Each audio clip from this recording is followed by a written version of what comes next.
बच्चों में ये 3 अलामत हरगिज नज़रअंदाज ना करें। देर से बोलना डिले स्पीच नहीं, ऑटिज्म की अलामत भी हो सकती हैं। ये अलामत कौन कौन सी हैं, बात करते हैं।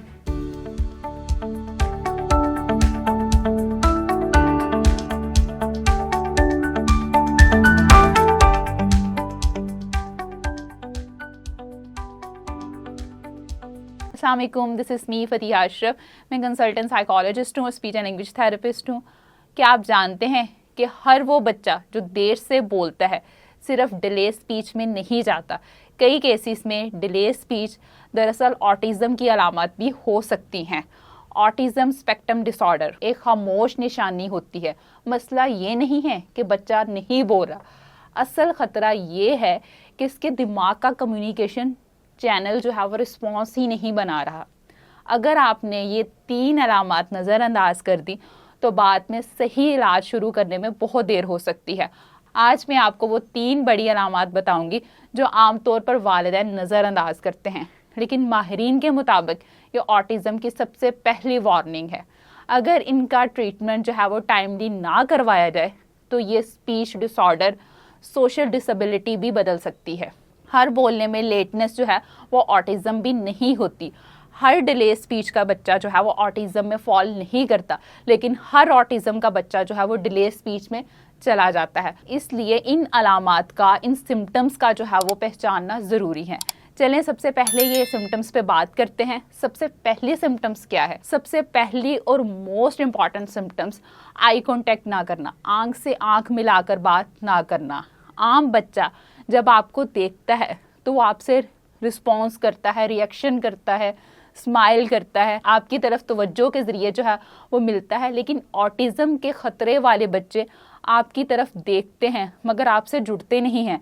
उनकी अपनी एक दुनिया जो है वो कार्टून्स में होती है, अपनी उनकी एक फैंटेसी लाइफ जो है वो कार्टून्स, मोबाइल फ़ोन के इर्द गिर्द तो होती है, मगर चेहरे वाले इंसान मतलब किसी चीज़ में उनको जो है वो इंटरेक्शन नहीं होते, जिसे वालिदैन अक्सर शर्म या गुस्सा समझ लेते हैं, हालांकि ये कम्युनिकेशन गैप है। सेकंड सिम्टम्स, नाम अगर लेते हैं तो उस पर कोई भी रिस्पॉन्स नहीं करते। ये सिम्टम्स जो है वो बहुत ज़्यादा कॉमन है। अक्सर पेशेंट्स भी आते हैं क्लिनिक पे, वो इस बात की शिकायत करते हैं कि मेरे बेटे का नाम अली है, तो अगर मैं इसका नाम लेती हूँ तो ये रिस्पॉन्स नहीं करता, मतलब उसको अपना नाम भी नहीं पता होता।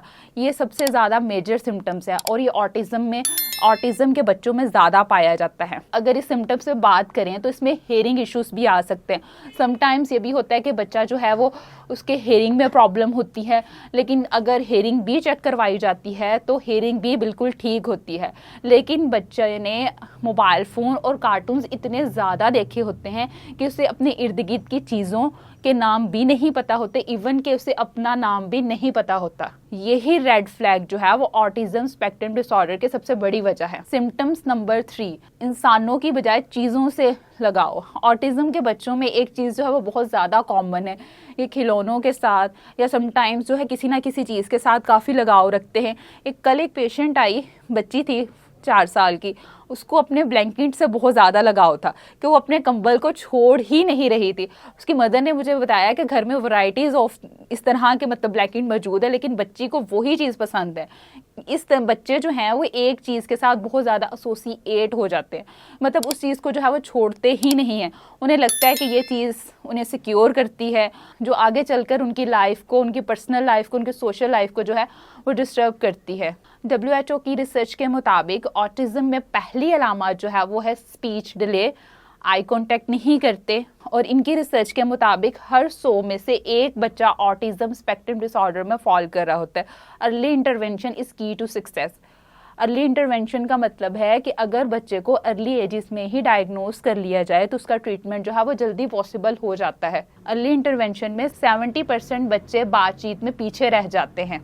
अगर इनकी speech therapy at the time जो है वो स्टार्ट हो जाए तो इनकी रिकवरी के चांसेस 3 गुना बढ़ जाते हैं। अगर आपके बच्चे में ये तीनों अलामात में एक भी सिम्टम्स मौजूद है तो इंतज़ार ना करें, बल्कि प्रोफेशनल से जो है वो राब्ता करें। 2 साल की उम्र में 30 से 20 अल्फाज भी नहीं बोल पा रहे, आपकी तरफ देख तो रहे हैं लेकिन कोई जवाब नहीं दे पा रहे, मोबाइल फ़ोन गैजेट्स में बच्चों का इंटरेस्ट जो है वो ज़्यादा होता है। दूसरे बच्चों के साथ जुड़ने में मुश्किल पेश आती है। चीज़ों को लाइंस में रखना, बार बार एक वर्ड को या एक एक्टिविटी को रिपीट करना, तो ये अर्ली ऑटिज्म और सोशल कम्युनिकेशन डिसऑर्डर भी हो सकता है। ऐसी सिचुएशन में आपने क्या करना है? इंतज़ार बिल्कुल भी नहीं करना। अगर बच्चे के सिम्टम्स जो है वो 2 साल की उम्र में ही जाहिर हो रहे हैं तो अर्ली इंटरवेंशन जो है वो घर पर ही की जा सकती है। कुछ थेरेपी मैं आपको बताती हूँ जो आप घर में रहकर कर सकते हैं। सबसे पहली और मोस्ट इम्पॉर्टेंट थेरेपी जो है आई कांटेक्ट। बच्चे को अपने चेहरे के सामने बिठाएं, आहिस्ता आहिस्ता मुस्कुराकर बात करें, जब वो आंखों में देखे तारीफ करें। ये सोशल कनेक्शन जो है बहुत ज़्यादा इफेक्टिव है। गेम्स के ज़रिए बातचीत शुरू करने का पहला जो स्टेप है वो है गेंद के ज़रिए। गेंद को रोल करें और वापस अपनी तरफ करें, फिर बच्चे को दें, मेरी बारी अब तुम्हारी बारी। इससे क्या मिलता है? बच्चे को रिस्पॉन्स मिलता है। ये दिमाग को रिस्पॉन्स के इंतज़ार करता है और फिर बच्चा जो है वो इससे कम्युनिकेट करता है। थर्ड एंड मोस्ट इम्पॉर्टेंट, कुछ मदर्स ये करती हैं कि बच्चों के इशारों पर ही उनको रिस्पॉन्स कर देती हैं। बच्चे की अगर हर बात जो है, हर चीज़ जो है वो इशारों से पहले ही पूरी कर दी जाएगी तो उसको बोलने की क्या ज़रूरत। फॉर एग्जांपल, बच्चा बात कर रहा है कि मुझे पानी दें। अगर बच्चा इशारे से कोई चीज़ मांग रहा है तो आप तो कोशिश करें कि वो मुकम्मल सेंटेंस बोलें, जैसे पानी, मुझे पानी दो। इससे इशारे से लफ्ज़ का जो है वो एक मुकम्मल कनेक्शन डेवलप हो जाता है। मोबाइल फ़ोन और बाकी जितने भी गैजेट्स हैं वो बिल्कुल ना दें, मुकम्मल तौर पर जो है वो बंद कर दें। कम से कम आपने कब तक बंद करने हैं? 12 से 8 हफ्ते तक जो है बच्चे को मोबाइल फ़ोन बिल्कुल ना दें। याद रखिए, मोबाइल फ़ोन या कुछ भी है, कार्टून्स जो हैं आपके बच्चे की खामोशी को मज़ीद गहरा कर देती हैं। अगर आपने आज इन सिम्टम्स को जो है वो नज़रअंदाज किया तो कल सिर्फ अफसोस बाकी रह जाएगा। ऑटिज़म स्पेक्ट्रम डिसऑर्डर जितना ज़्यादा डिले में डायग्नोज होता है उतना ही ज़्यादा नुकसान का बायस बनता है। ज़ुबान जो है, अगर बच्चे की लैंग्वेज जो है वो मोबाइल फ़ोन से नहीं बल्कि माँ की और बाकी लोगों से जितनी वो बातचीत करेगा उतनी बेहतर डेवलप होती है। अगर आप चाहते हैं कि अर्ली एजेस में ही ऑटिज़म को कैसे घर पे मैनेज किया जाए तो और इस तरह की मज़ीद वीडियोस बनाऊं तो इस वीडियो को लाइक करें और हमारे चैनल को सब्सक्राइब करें और कमेंट में अपनी राय लाजमी दें। ये अगली वीडियोस जो है वो किन किन टॉपिक्स पे होनी चाहिए। शायद आपका एक फैसला आपके बच्चे का पूरा मुस्तकबिल चेंज कर दे। Thank you.